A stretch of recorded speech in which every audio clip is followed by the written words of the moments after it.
Welcome to Out of the Blank.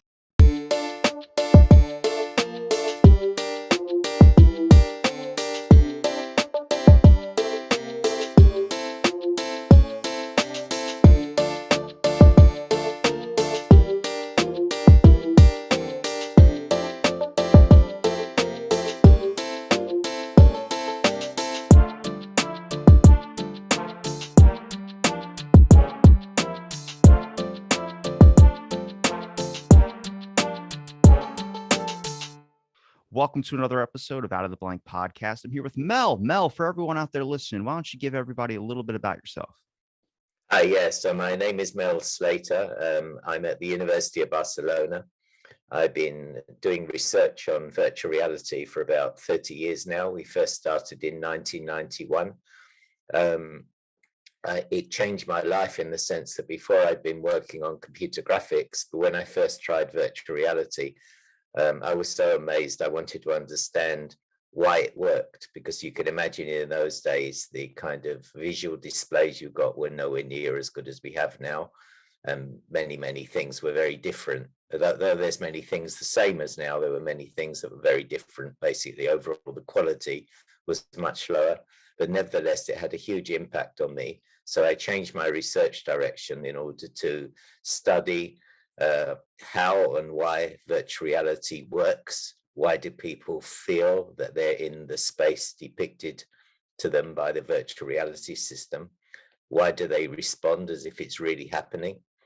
I tried to answer all these questions, and here, 30 years later, we're still working in this area. What do you think about virtual reality? You see it heading in a positive direction, or you see it heading in a negative direction? Because getting more interested into AI and then tech as well, too, because it's a part of our lives now. I don't know really any kids that are being born without a cell phone. There's none of those parents that are kind of like, you're not going to have a cell phone until you're 13. Now it's like you're born and you have a cell phone in your hand. But virtual reality, especially the direction I've seen it at least interact, besides using it for like medical stuff, it has captured the market in entertainment. And to me, I like the positives of that. I think it's an amazing thing to use, playing video games in virtual reality, making you feel like you can do Zoom meetings or connection meetings and actually physically be in the room with someone, even though you're not really there, just in the virtual metaverse, whatever you want to call it.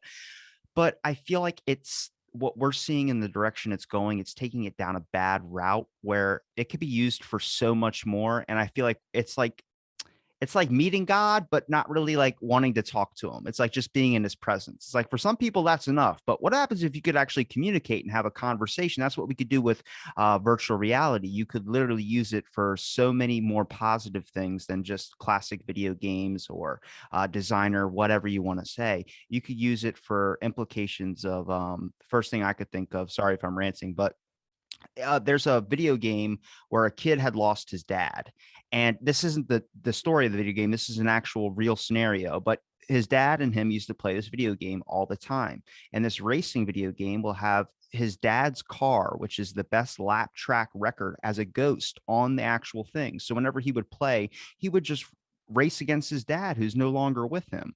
Now, if you're telling me in a virtual reality experience, you can help people deal with loss, being able to recreate or put them in their old childhood home or relive a memory, for instance, if they're going through dementia, if they're going through all these implications, that's a positive, the direction I want to see it head into. But the direction we're heading into is, hey, you get to play Xbox. So you actually get to feel like you're in it. So I don't know where your thoughts are on all that. Well, if we look at what application has been, apart from entertainment, which is only recent, actually, it's only since head-mounted displays have become cheap and portable. But the biggest application over the last 30 years has been in the area of using virtual reality and psychological therapy. So the typical way it's used is a replacement for complicated real life things. So for example, let's take a simple example. Somebody who has fear of heights. So if they have fear of heights, the way a therapist would normally deal with this, using cognitive behavioral therapy or exposure therapy, they would gradually get them used to being at heights. So first time they meet, they might make them stand on a chair. The second time they meet, they might make them go up in the lift one floor of a building, and the next week it might be 2 floors of a building, and so on and so on. But of course, to do this is logistically difficult. It doesn't take place in the therapist's office. The therapist either has to give someone homework, go and do this. Of course, the therapist doesn't know if they really did it or not, and is not there, or she is not there while they do it. But if you use virtual reality, you can do the whole thing in the office or even at home. So people can go in a virtual reality and gradually have this exposure therapy. First of all, be a bit higher, then a bit higher, then a bit higher, until gradually they get used to it. So, and they overcome their fears. And meanwhile, also, the psychologist is trying to help them to cognitively understand what's going on. So this kind of application, fear of heights, fear of public speaking, even now, for the last few years, it's been used for conditions like paranoia, schizophrenia, and so on. This has been the biggest application area if you search for the number of scientific papers that have been published. So generally, my view of virtual reality, it's a safe space in which to carry out actions which are either dangerous, impossible, or too anxiety provoking in real life. That's on one side. The other side, of course, the very positive side of virtual reality is that you can experience things that are, again, positive things, say, which are impossible to experience in physical reality. Well, not impossible, but very difficult. So, for example, in virtual reality, I can visit the moon and know what it's like to walk around on the moon or on Mars or any other fantasy space or something like that. And the interesting thing about it from a scientific point of view is that even though while you're doing this, you know none of it is true. So like if you're in virtual reality for fear of heights and you come across a precipice, which scares the life out of you, you know it's not there, but you still can't help having that anxiety about it. And that's what makes it work. That's what makes it work for therapy. The fact that even though cognitively you know nothing's happening, you're looking at some pixels on a couple of screens, you're looking at screens with some lights in them, but that's the reality of it. But your brain constructs this sensation of being in a place and that the events that are happening there are really happening. And you respond, you can't but help respond as if it's real. So this is the real power of virtual reality. Now, like any media, it can be used for good or for bad or just for neutral things, or just for entertainment. Like you can go to a movie and you can see a fantastic film that really makes you feel good, makes you understand something new, or have experiences that you would, kind of indirectly have experiences that you wouldn't have in reality through kind of living them through someone else's eyes who's an actor in the movie. But also it can be used for really bad things. You know, it can be used for brainwashing, for example. Well, the same is true in virtual reality. But because virtual reality is not new, as I said, I've been doing it for 30 years, but it's new as far as, well, it was also, there was a big wave of public interest in it in the early 1990s, but that all faded away when it was realized that the hardware didn't live up to people's expectations. Now it kind of does live up to people's expectations, and it's beginning to penetrate the consumer market. But little is known about its effects, its long-term effects, because it hasn't been around long enough for it to be penetrating into the consumer market. Fantastic games that people really enjoy and that they learn something new and it changes their lives in positive ways. My overall conclusion, virtual reality is a method, a system, a technology which can be used for very positive purposes, but like any, a knife can be used to stab someone or cut bread. The knife in itself is neutral, but how it's used depends on the people who exploit it. Now, I'm gonna think optimistically some point in this podcast, but I kind of want to start off with a little bit of the pessimist inside of me that wants to kind of talk about like the things that can happen. Now, I want to touch on a few things. One, education. I think this is a great tool for education, especially how many times have you been on a field trip and like you got to carry what 30 something kids to a Holocaust museum or some type of museum? Imagine if they could just put on virtual reality and then experience it. You don't have to worry about signing permission slips or making the kids get lost. Now, the psychological part is the issue that I'm kind of concerned with, and the interest that I kind of have is because it would be amazing to help people get rid of fears, but also there's a capability of it developing fears. See, the thing is, when you come to the conclusions of this, I'm just wondering when it comes with like schizophrenia, for instance, how could it help somebody with schizophrenia? Like, how could it help someone maybe help out with their illness or something of that sort, being able to confront things that are already there? Because to me, it just seems like that would amp it up. Because schizophrenia, the issue with that is like you don't know, you can't really distort what's not real and real. You know, you're having so many different scenarios that are going like literally. I can't even really describe it. I don't think really anybody can do it because it's like depending on case per case basis, I would say. But their reality is warped, and that's kind of where I see virtual reality, for instance. There's a lot of people that go to the extremes on everything, whether that's drinking a diet drink. They'll drink 30 of them in a day. They'll do whatever.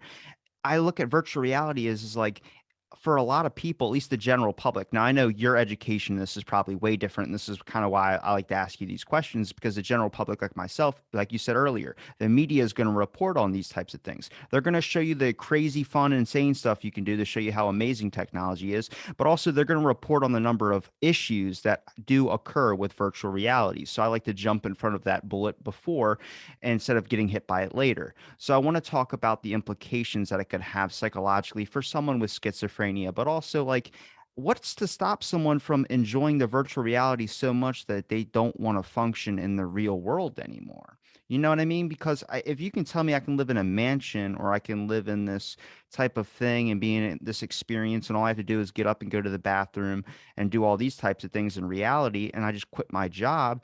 And a lot of people are staying at home till they're like 40 till they're, and that is a product of the job market, and that is a housing market issue as well too. But then it opens up that door for people not to want to experience the real world when they can just sit in their room. Like, I mean, I've been on a World of Warcraft binge for a very long time. So these are just a couple things, a couple thoughts that I have when it comes to this type of technology, because I think it can be funneled into something amazing. I just don't necessarily give people the credit, I would say, to want to, stay with that amazing track. I'm not saying you, I'm just saying the general public tends to like, go over a little bit overboard on some things. Yeah, so various points you made there. So first of all, as you said, it's very useful in education. The field trips is the obvious one. So rather than actually have to take a whole group from California to up to Niagara Falls to see Niagara Falls, is certainly much cheaper and safer, and does less damage to the environment than just to put children or whoever is learning into a virtual reality and have not the full experience, but some kind of experience of what it's like to be at Niagara Falls. And this could be done very well with so-called 360 video, where you actually have somebody go to Niagara Falls, film it with a 360 camera, also in stereo, and then you can take that, it can be played through a head-mounted display, and people can experience some aspect of what it's like to be in Niagara Falls. So in education also, like in mathematics, you're exploring some complicated shaped function, the relationship between the algebraic formula and how the surface of the function looks. You can have the function there in front of you, have it displayed in front of you. You can walk around it. You can have several people simultaneously in the same virtual reality looking at the same function and talking about it. Change the formula, you see how the function changes. Same is true, going to be true for many things in physics, even history. So several years ago, we at the anniversary of the Russian Revolution in 1917, we did a piece for the BBC, which was experience some aspect of that revolution in virtual reality. So it's like all the subjects are wide open for education. So the second thing you talked about was schizophrenia. So one particular type of application I've seen is where, as you know, there's one aspect of schizophrenia is that people may hear voices, disembodied voices, or actually see things that are not, see people who are not there saying things to them. So the way this has been used in virtual reality, it's called avatar therapy, where the voice is given, well, this is just one example of it. There's many different examples, but the voice can be given a body, an avatar, and also people learn to take control over it and also learn to distinguish which is, if you like, the reality and which is the virtual reality. And this has been through some clinical trials and it's been found to be quite successful. Similarly, the one that I've worked on more with Professor Daniel Freeman of Oxford is in Paranoia. And the way it works in Paranoia is that you don't really cure the paranoia, but you affect you influence one of the effects of it, which is that people who are paranoid really don't want to go out of their house because they think people are going to harm them and things like that. But in virtual reality, you can give them experiences of being in the world, interacting with other humans, virtual humans, learning that they can go into a cafe and order a coffee by practicing this in virtual reality. And it's been shown to be really, really effective, again, with clinical trials. And this is also being put out to the National Health Service in the UK. So examples I gave before, like fear of heights and so on, they're kind of obvious, but things like schizophrenia and paranoia, they're less obvious, but they're also very effective. The third point you made about is people don't want to function in the real world because virtual reality is so amazing. Well, I've never seen a virtual reality so amazing that I didn't want to ever take off a head-mounted display. I'm yet to see that. But if that ever happens and virtual reality is so amazing, I really don't want to take off the head-mounted display and it does everything that I want. Well, okay, what's the problem? I stay in it. I stay there. I use virtual reality. If it makes me really happy and satisfies all of my needs, food and money and income and interactions with people, okay, what's the problem? I don't think this is ever going to happen, but in principle, I don't see a problem. However, like anything, as I said before, all of these things are open to exploitation by people who are unscrupulous and just want to make money from it. So it's quite possible that there'll be applications developed which deliberately try to hook people to stay in the virtual reality, responding to advertisements, buying things. What is it called when you pay inside the application, paying more and more and more money because they get hooked on it? Well, this is a question not for virtual reality, but for society. You know, it depends what kind of economic system we live in that allows this kind of exploitation. So in itself, it's not virtual reality which is bad, but it's or has this potential for causing problems. It's the society in which we live. So one should look for change to society, not to changes in whether virtual reality should be used or not. So they're all very interesting questions. Which do you think is more applicable? Do you think it's going to be easier to change society? Or do you think it's going to be able to make sure that we don't use virtual reality for the negative part about it? Now, my life doesn't suck, but there's a lot of virtual reality places that I'd be like, I would never leave this thing. And that might not be just a concept of you just want to spend all your time in it, but sometimes you put that headset on and next thing you know, it's been 7 hours already. And you're like, I thought this has only been like, it's so freeing and it's so relaxing. I mean, everyone sees the movie Avatar, for instance. That movie is a paradise. It is something that a lot of people wish it was real and they could visit. But now if they can put a headset on and experience that at any angle, be able to free range and free roam around it. I mean, that's just where it's going. Now, that is a marketing thing. That is to get more people to buy virtual reality. As we've seen, it's been more accessible to a lot of people now. Virtual reality used to be like $700 to get it for your PlayStation. Now you can buy its own system and it's $90. And now people are using it to make it YouTube videos and Twitch. I was going to do that instead of the podcast at some points because you get a lot more views when people want to watch people play games. Now, virtual reality with the gaming thing, for instance, how many people develop fears of virtual reality through that? Like we talked about therapies being able to help someone conquer some fears, but how many people develop one off of a bad scenario where they're not guided? For instance, the reason why I don't like it being so accessible to a lot of people is because you don't necessarily know what you're walking into. And a lot of kids who might know what this world is and know what game they're going to play,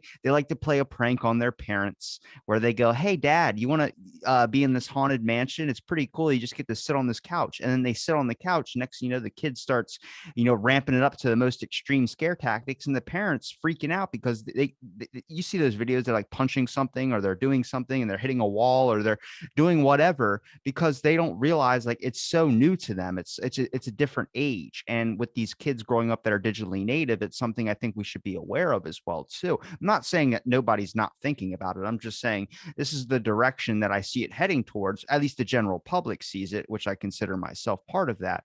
Now I'm looking towards the more beneficial and trying to focus it more towards the improvement aspects when it comes to improving our lives, not necessarily improving the technology. I mean, if you would have said 10 years ago, 20 years ago, you get to live in this virtual world, people would be like, that's insane.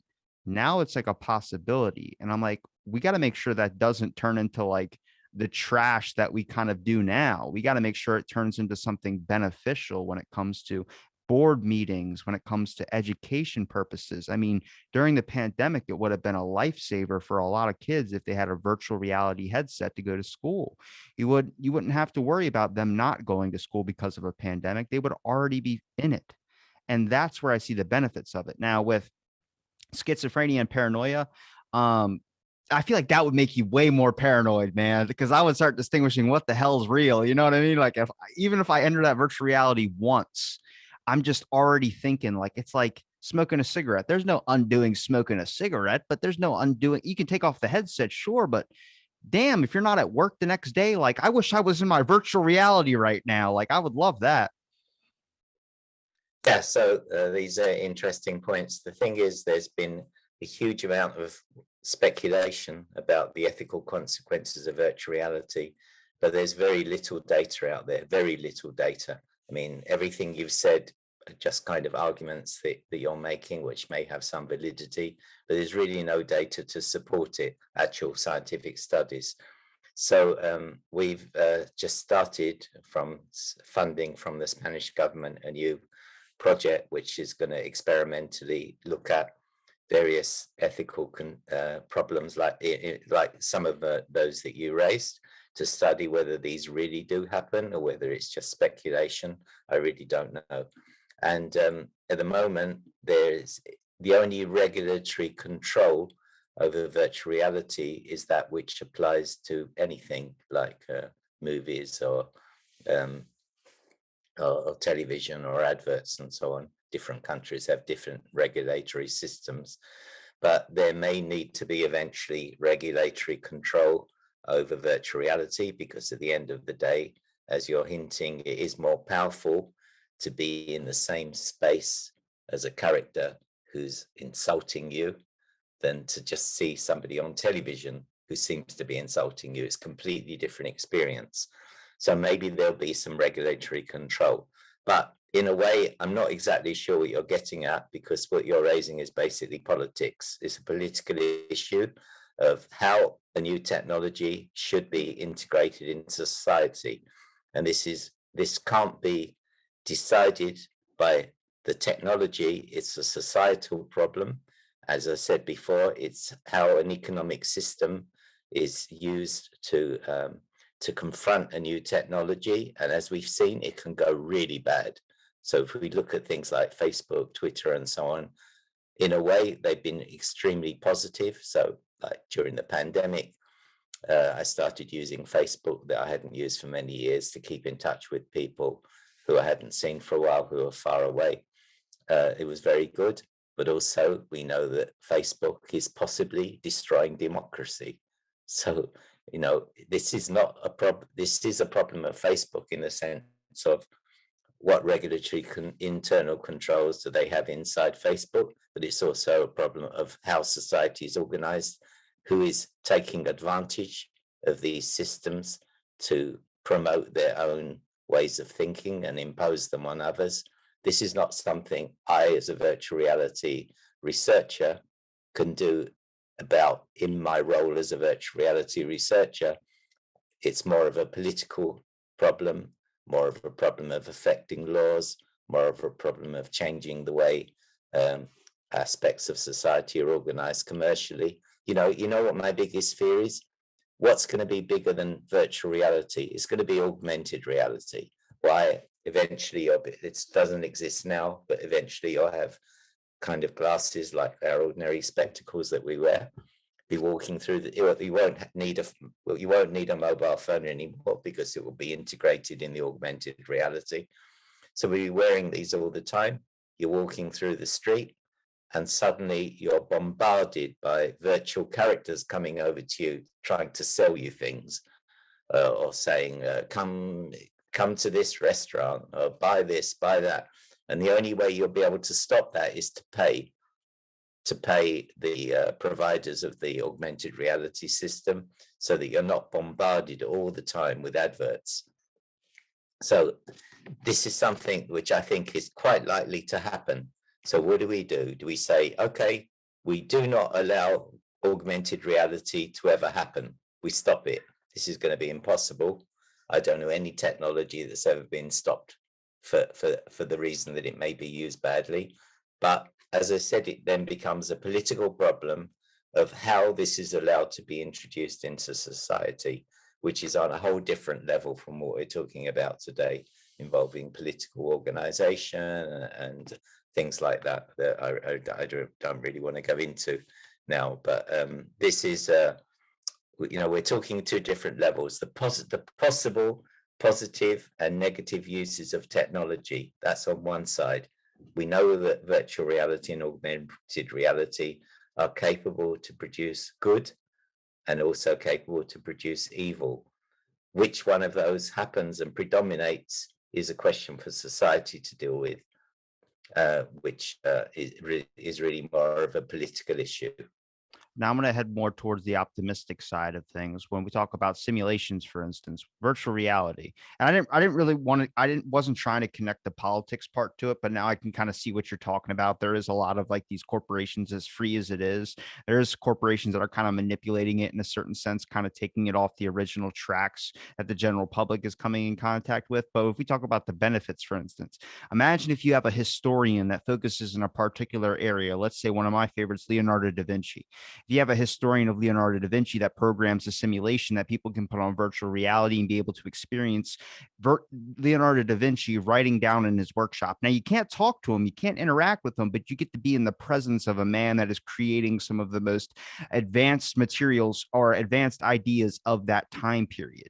Now, in a sense, you get to understand more about Leonardo da Vinci, and it also might spark creativity for people to want to work on something of their own. Necessarily not a tank that can shoot from all various angles, but more on the idea of cusp of knowledge and more of about an interaction and kind of a digital, I would say, presentation in a sense that is more experienced than just seeing a slideshow projection. Now, that's the direction I want to see it head towards. That's what I want to get involved in, because that's fascinating as hell, mostly because I feel like a lot of people will be really interested into these subjects and contents if it was up to the mainstream as their games are. If it's something like a game, which I played plenty of educational games that I didn't know were educational. Assassin's Creed, people don't consider educational. To me, that is, because it gets you interested in the concept of these historical landscapes and these things that people do a little bit of research on to be able to implement into their game. It sparks creativity. It sparks curiosity. That's something I'm interested in. The educational reasoning behind this, but also medically. I mean, how many surgeries can be practiced or put into a virtual reality? Now, it's not going to be 100% exactly what's going to happen that surgery day, but if you have a random simulation, instead of people doing it on a computer or playing these games like simulation surgery or whatever, they have a virtual reality headset with handsets to be able to move and be able to make it as realistic as possible. We can fine tune that in such a sense where I guarantee you're going to see deaths go down in surgeries. Your surgery percentages go up in the fact that they're more successful than their failures. You're going to have more people taking risks to be able to actually help out a patient rather than give up on the case because it might hurt their career or might hurt their record or whatever. I mean, these are all small little things that, when I say small, I mean they pack a giant wallop in the grand scale of what the capacity of this technology can do.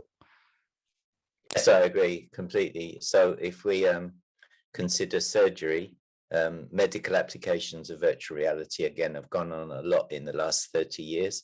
It's combined with One of the things about surgery is not just the visual aspects, but it's also the haptic, what you feel, like you press a needle through some flesh. You really need to feel that real, as you would in reality. So virtual reality in the visual and auditory sense is combined with haptic devices to give surgeons practice to rehearse different kinds of operations. But not only that, to carry out actual remote surgeries. So, somebody in the US may be carrying out a surgery on someone in another country far away, using the same kind of apparatus and the same kind of technology as virtual reality. So this is a very big and very important area of application. Medical simulation. Also think about the educational side of that. That medical students now have to interact with actual cadavers. In the future, this is not going to be necessary because there'll be such detailed models of the body represented in virtual reality. Instead of dissecting real bodies, they dissect a virtual one and gain, I would say, even better information, because you can do all kinds of manipulations that you couldn't do in physical reality. So the medical side is a very important area. The interaction with Leonardo is, again, very interesting. Actually, you could do something you said that you couldn't do. You said you couldn't speak to him, but actually I think you could these days. In fact, we're working on things to do with this. So yes, we can have a model of Leonardo. We can make a scenario of him writing something or painting something, but also we actually have everything that Leonardo ever wrote. It's all there. And using modern machine learning techniques, this data can be fed into a program, and you could actually query and say, why were you, and they would give you pretty intelligent answers based on a kind of database of Leonardo's own works. We're doing, and actually it's virtual reality is also very surprising. You don't always get what you expect. So we've been working for some time now on using virtual reality to simulate in virtual reality old rock concerts. So like a particular one we've done is a Dire Straits concert that happened in London in 1983. We built this simulation, so you become part of the audience, you see the band on stage, you hear them, you can move around, look from any direction and so on. You're surrounded by virtual human characters who are like dancing along with the music. And then we thought when we did this, it was, well, first of all, we didn't know what to expect. Would people just say, oh, this is stupid, it's not real, it doesn't look exactly like Dire Straits looked, and so on? We didn't know. So we ran an experiment, not knowing what to expect. And what we found was really interesting and surprising, far from what we expected. And it wasn't the performance of the band that impacted people, it was how the audience around them impacted them.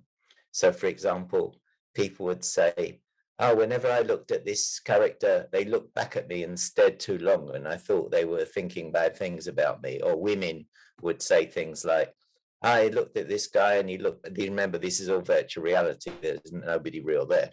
I looked at this guy and he looked back at me, and then I got worried he was going to come over and start trying to talk to me, and I really didn't want that. So it's never straight. Virtual reality is never straightforward. You do something and you find out, again, through experimental scientific studies, what effects this has on people. And this is what really interests me. The surprising things are always the most interesting scientifically, because that's where you learn something new. So using virtual reality for historical reconstruction, like you said, is not only a possibility, but it's actually really happening. People are doing this. And with the combination with machine learning, it's only becoming more and more sophisticated as time goes on. Now, you mentioned something earlier about brainwashing. Now, I want to spin that to the positive aspect of it. Imagine if you can have a headset at home that's kind of like calling 911, for instance. You get to contact an EMT or something like that. Now, you have a family member, much like everyone has a fire extinguisher in their home, or everyone has some type of device or something anywhere really located. Imagine if these were virtual reality goggles with the proper tools as well, too. It just came with like safety equipment, I would say. Now, you could use that say someone has a heart attack, you're trying to give them CPR, you don't know how to do it. You can put it on, put the gloves on your hand as well too, and then an EMT can control you with the same virtual reality thing to show you this is how you're supposed to do it. Let me walk you through it. Now, that for instance, that would, I mean, that can only expand out there. When you mentioned someone going to one of these concerts, for instance, and saying it doesn't look anything like this, now it doesn't, but it'll get there. It's time. It takes time. But if you don't research into it, if you don't funnel down through that thing, it's not going to advance. So instead of someone putting on virtual reality and being able to do a CPR class, an emergency one real quick, to be able to perform on their loved one, imagine if you could just have a certain connection that can move your hands and move the way that the person who's using the other side of the goggles, like a cell phone, is already experienced. They're like, let me take over. And then they can be able to do that. And all you have to do is take the gloves off. You have full control to get out of that at any time you want. Now, that's the positive of that aspect of brainwashing. For instance, you would have people in maybe less informed countries on certain surgeries or certain devices be able to connect with someone who's more informed on that specific case without them having to travel, be able to put that on and be like, here, I'll do the surgery, you're just there holding the equipment. Or even then you could hook it up to a machine and let the machine do the surgery, but someone else is controlling it through virtual reality, like they're actually experiencing a piece of that. That would save on so much time with travels. That would save on so much time on decision making when it comes to people choosing whether they want to go to this country to have their surgery or this. It would make it equally accessible all around the board. Yeah, I agree that I'm not sure about the part with the device actually controlling your own movements, but in a way it's not necessary. So probably more with augmented reality. If there's some kind of emergency that you have to deal with and you don't know what to do, you wear the glasses and then basically you're shown, like you see virtual hands moving and you copy the movements and this kind of thing. You're able to do sophisticated things that you didn't know how to do before. I can see this kind of application very well. In fact, it's actually happening. So there are applications out there to do with remote machine maintenance, where you're in a company, you have a machine, the machine breaks. Of course, you can call the manufacturer and ask them to send an engineer, and the engineer comes 3 days later, spends a whole day doing it, charges a fortune. But instead, what some applications do is you, again, wear augmented reality or even virtual reality glasses, and the remote engineer talks you through what you should do to try to see what's wrong with and maybe even repair that machine. So working with a machine is obviously more easy than working with someone in a medical condition, but these kind of applications exist, and their extension to emergency medical situations. Let's say while you're waiting for the real professionals to turn up, you may save someone's life that way. So I think this is a very good point that you've come up with there. Yeah. What about, do you think about the human capacity to understand? Now, if someone can experience virtual reality, much like they can put it on if they have schizophrenia, to be able to understand, to be able to sort out reality from not really being real, what about the concept of people that can understand another person's experience? Much like the Neuralink was going to be able to let you to communicate through thoughts or be able to see someone's intent in a sense.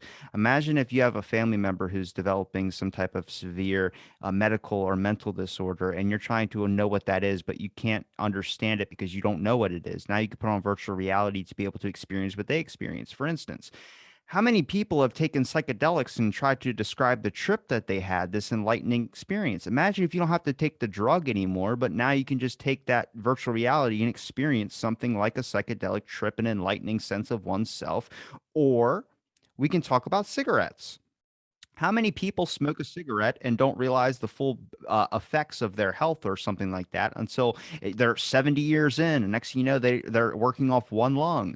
Imagine if you could put on virtual reality to show them this is what's going to happen if you keep smoking cigarettes. I mean, you can't, maybe you can, because this is the thing about like the haptic features with virtual reality, or just our brains understanding like the psychological aspects.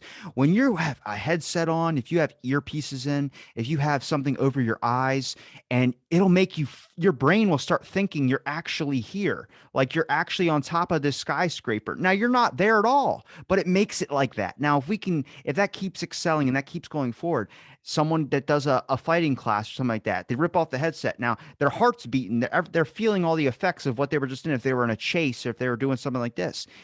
Now that can translate to maybe if smoking a cigarette or doing these types of things, eventually will the technology get to a point where someone could feel the effects even though they haven't smoked a cigarette and they can just take it off and be like, "Whoa, I want to stay away from cigarettes." That sounds like a horrible end. Could it possibly head in that direction? But it is heading in that direction. It's already there. I mean, obviously, all these things can be improved.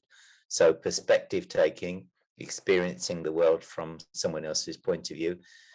One example of this I remember, I don't remember the artist, but it was maybe 15 years ago or longer. There was an artist who'd had a brain injury through a car accident, and she created a virtual reality that you walk through a museum and you see in that virtual reality how her own view of the museum was distorted because of the brain injury you have. So you get an idea of how it was like to be her. Um, Virtual reality has been used a lot in the last few years for so-called as a so-called empathy machine, where you embody a particular person in a particular representative of a group of people, and you experience how it is like to be that kind of person. So the typical examples that this has been done in is with racial bias and discrimination and this kind of thing. And you have experiences of what it's like to be that. Not necessarily lead to positive outcomes, by the way, but it certainly does give you an experience because it makes people stressed. When they're stressed, they don't learn. So, but nevertheless, it can give you an experience to some extent of what it's like to be in that situation. Similarly, with men being embodied as a woman, and then finding out what it's like to be disparaged because they think if you're a woman, you can't be a good scientist or something like that. All these kinds of things, there's been experimental studies done, and that kind of application has been done, and obviously it's only going to be better. With LSD, that's a very interesting one as well. There's a scientist whose name I think is David Gowalski, who was at Bristol University in the UK and now has moved to the north of Spain, he's done a lot of work on trying to reproduce LSD type experiences within virtual reality, and at least at the subjective level, when he gives people questionnaires, for example, which are used for people to describe their experiences of an LSD trip, and he gives it to people who've had his kind of virtual reality version, you get very similar results between the two. Whether one thing is really the same as another is a different issue, but people are exploring these kinds of issues. In smoking, again, over many years now, there's been studies and techniques for helping people overcome addiction to smoking or alcohol and so on, using various different methods. One of my own PhD students is working on this. Is just kind of in the early stages of a study. So all of these things you say are perfectly not only possible, but they're actually happening now. And these kind of things will only get better, and we'll get better knowledge as we do more and more of these things. We'll get better scientific understanding of what works and what doesn't work, and so on. So I think this is a really important point, and for me, it's one of the reasons to use virtual reality is to help people overcome problems, to improve their lives, and so on. Do you think it could heal certain aspects of the brain? Like you mentioned, like someone that might be suffering from something, or might have a damaged brain, for instance, so they can see the perspective of that person. Is there a way to be able to treat that through a device where it helps, like we talk about, like schizophrenia, for instance, or something like that? Is there a way that an actual impact where it heals certain neurons in the brains that might be damaged? Let's say someone's in a car accident, suffers from severe PTSD, for instance, or something of that sort. Is there a way to be able to repair that certain part of the brain, or help it relearn certain aspects, like walking again if they can't walk or something like that? But just more on an actual real, I guess, example of watching these neurons slowly start to repair themselves, because they're now being targeted more specifically than we can with like a brain surgery or something like that. There's a psychological impact where you could do a surgery on a brain to fix it. Now, physically, it might be repaired the way it's supposed to look, but is that person going to be 100% back to normal? Probably not. There's going to be some type of psychological thing that they're going to need counseling or something for. So imagine if this virtual reality device can do that at a level that physically we cannot yet. That's where I'm looking into. Yes. So going back to PTSD, there's a scientist in University of Southern California.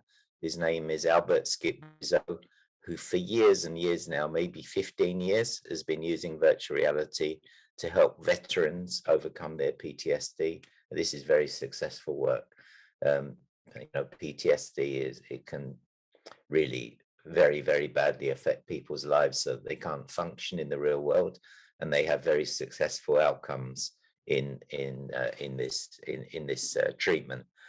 A few years ago, we ran an experiment where the participants were seated. They were just sitting down, wearing the head-mounted display. They looked down and they saw their virtual body from a first-person perspective standing, and then they went for a walk, or the body went for a walk. And so they would look down, they'd see their body below as normal below their virtual body. They see the legs walking along, they have a shadow of their body, and people had the illusion that they were walking. And not only that, but when the virtual body walked up a hill, their own heart rate started to increase as if they were expending more energy. So I think that also there's work done by a very famous Brazilian scientist who also works in the US. I don't remember his name, that has done the kind of thing that you said to improve the ability of people who can't walk to actually begin to take steps by, first of all, seeing a virtual body do it and then trying it themselves. So I think there's very good hope for the kind of thing that you suggest. It's in its early days of using virtual reality to actually cure certain problems, particularly neurological problems that come from that cause damage to the body. An arm can't move or something like that. So once again, you're kind of ahead of the field in the sense that you're thinking things, but which sound to be very advanced, and they are advanced, but already steps have been taken that move in those directions. So yeah, LSD type experiences in virtual reality, embodied perspective taking for empathy, smoking, PTSD, and overcoming some physical conditions through, in a sense, retraining the brain to some extent. So yeah, these are very good points. I know the beginning I started off, like I said, the pessimistic side leading into the optimistic, because I like to think of these things as much as I think about like the worst possible scenarios. I also like to look at the best possible of how we're going to get there. Now, you can't breed out maybe personal things that people are going to do with the devices that they're going to use, but you can look at the overall benefits from it as well too. And I'm curious, what have you maybe hoping that the direction, not like the direction of it, it's going to go in education, like I asked you earlier, but an aspect of what have you not yet seen it done that you would like to see happen? So from a technical point of view, the most important missing thing in some sense is the haptics, the feeling, the touch and force feedback. So if you think about vision and sound, anything that is possible to program in a computer to generate visually, you can do it, anything. And it doesn't need any change. You wear the same head-mounted display, and anything you want to somebody wants you to see, they can program it to make you see that. That's it. Same with sound. You can play any sound you want. But haptics is completely different. So there are very, very good haptic devices out there, but each one is limited purpose. So if I want to have a haptic device that pushes the needle through flesh for somebody for surgery training, I can get a really good haptic device for that. But it won't, that device won't give me a feeling on my elbow as my elbow happens to brush against the wall that I'm walking through, a space in virtual reality.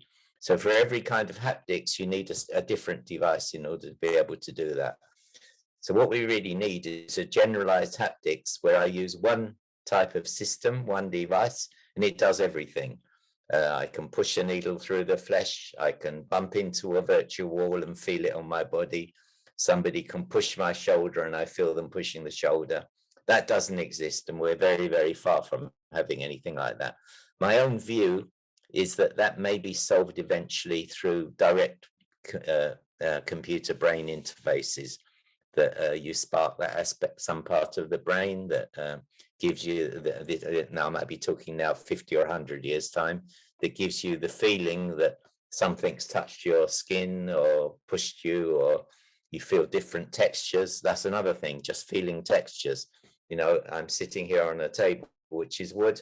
I rub my hand on the wood and I have a certain feeling. There's other things here like glass and metal. Yeah, for every type of thing, you need a different device. So this is the thing which doesn't exist at all, I would say, in virtual reality, except for very specific purpose devices, which are very good in themselves, and huge research has gone into those, but they're not general, like sound and vision are general. So this is, I think, the missing aspect. Have you thought about conducting research with people who experience phantom limb syndrome, like people who've lost a limb and can still? I feel like that would be like the most beneficial aspect. They would be the perfect people to talk to about this type of experience, because they're able to feel something that maybe you can scan the brain and be able to see what's happening in their brain that makes them feel these types of things. Whether people want to say it's somewhere in the memory or somewhere in part of the brain. I mean, that's like exactly what you're explaining. That feeling of that thing is exactly what they experience. It's kind of the same concept, just different dramatizations, I would say. Yes, actually, I wrote this down already from what you were saying before. So there's something called the rubber hand illusion, which is, it was first appeared in a scientific paper in Nature in 1998 by Botnovic and Cohen. It's really simple. You get a rubber hand, you put it on a table in front of you, you move your real corresponding hand out of the way, and someone taps your real hand while they tap the rubber hand synchronously and correspondingly in the same places. So what's happening is you're seeing a rubber hand in front of you, you're seeing someone tap it, and you're feeling the taps on your real hand, which is out of sight. So what happens is after only 20 seconds or so of this stimulation, the rubber hand feels like it's yours. Your proprioception shifts to the rubber hand. This is called the rubber hand illusion. It's very, very well studied. Oh God, there's like thousands and thousands of articles studying this, because it's a way to study how the brain represents the body. So in 2008, we reproduced the same thing in virtual reality. So you're in virtual reality, you see a virtual hand, somebody taps your real hand, and you see that tapping happening on the virtual hand. And once again, after a few seconds of this stimulation, the brain integrates the touch and the vision into one overall perception, and you have the feeling that the virtual hand is your hand. Basically, it's the same results as were obtained with the rubber hand illusion. So we personally haven't used this, but other people have. For people with a missing arm who have the phantom limb pain, when they see their virtual arm in virtual reality, or there's even more simple ways to do this, the phantom pain goes away. So they see an arm, their brain thinks, oh, okay, there is an arm here after all. It's my arm. I can feel something tapping it while I'm seeing something tapping it. Of course, you can't tap on the real hand, but you can tap on another part of the body. The brain integrates this into the perception that the virtual hand is your hand, and the phantom pain disappears. Of course, once you take off the head-mounted display, the pain will come back again, but at least this gives the scientists some clue about what's going on in the brain that's causing this and how possibly this kind of pain might be overcome. So I think it's a very good point that you've raised about phantom limb pain. Yes, this type of thing is being addressed in virtual reality, and I think there's very, very good prospects for reaching new ways to treat these kind of illnesses without taking, or these kind of conditions rather, without taking drugs and so on. Yeah. So I got one last question for you. This one's about the how much weight do you put in the capacity of a person's brain to be able to fix that one part where you said technology might be 50 to 100 years out of the way of people being able to actually feel these types of scenarios or virtual realities that get placed in. My example would be kids that are just digitally native that grow up around video games have advanced reflexes in their thumbs and fingertips compared to other people who don't use video games. You see this with, I think it was a study on New York cab drivers. There was an area, part of their brain that was expanded with that happens to deal with navigation because the aspect of them having to remember routes and having to remember different roads and different street signs and all these types of things. I wonder if someone's involved in virtual reality for a certain amount of time, an extended period, how long until the brain just meets you where that technology isn't available of making someone feel something and the brain starts to perceive this as being the real reality that they start to experience?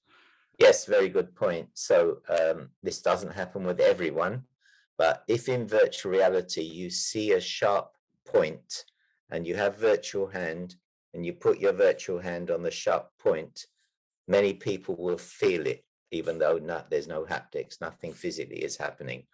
So it's quite possible that certain people, not everyone gets this, but some people will have the capacity to fill in missing information. That here, imagine everything coheres to a certain event, like you push your hand down very hard on a virtual table, and when you touch the virtual table, you hear a sound. So the vision is there, the auditory is there, and many people will fill in themselves the missing haptics. It won't be as strong as the real feeling, but it will be there. So somehow understanding this and amplifying it is what this kind of device or this kind of system will do in the future. And it's quite possible that children who have these kind of experiences may have that feeling more than adults who already kind of have been around for a long time. But nevertheless, I think this is a really good point that you've made, that we do anyway fill in missing sensory information. And maybe what we're looking for is devices that amplify that. They say you can't teach a old dog new tricks. I look at like you don't have to try and fix the programming in a lot of people that are experiencing most of the world already today. But if you could change the ones that are coming up, for instance, in a beneficial way, obviously we talk about brainwashing in the beginning. That is a negative on some aspects, but there's positives to it. But if you look at a concept of I feel like if you line the brain up to figure out, like, just to fill in the rest of that missing information on a lot of things, a lot of concepts, we try too hard to make a technology that does it 100%, or we try too hard to work with the brain's capacity. I feel like the brain just needs steps. You just need some staircases, like a dog that's getting too old to jump on the bed anymore. And that the brain will fill in the rest of that information. It'll figure it out. It's much like a child. You give them a candy or you give them food, eventually they're going to figure out how to put it into their mouth and eat it. It's that type of thing. And then you'll get the select few that eat a toy. That just happens. But I look at it as a positive. I think these are some great aspects and great avenues that virtual reality is heading into. It's definitely given me a huge curiosity to want to put on the headset and see if I can be that person that experiences the actual feeling of things as well, too, using haptic technology as well. But I appreciate you for doing my show and everything. Mel, is there a place where people can find any of your links? Do you have a site? Do you have a Twitter? Do you have anything? Yes, if you look on www.event-lab, event-lab.org, www.event-lab.org. And I'll link that in the description as well. Is there anything you want to say to anybody out there listening before we wrap up the show? No, except, well, have fun in virtual reality and think about its possible consequences. That's a good one. Thanks everybody for listening to this episode of Out of the Blank. Stay tuned for our next episode.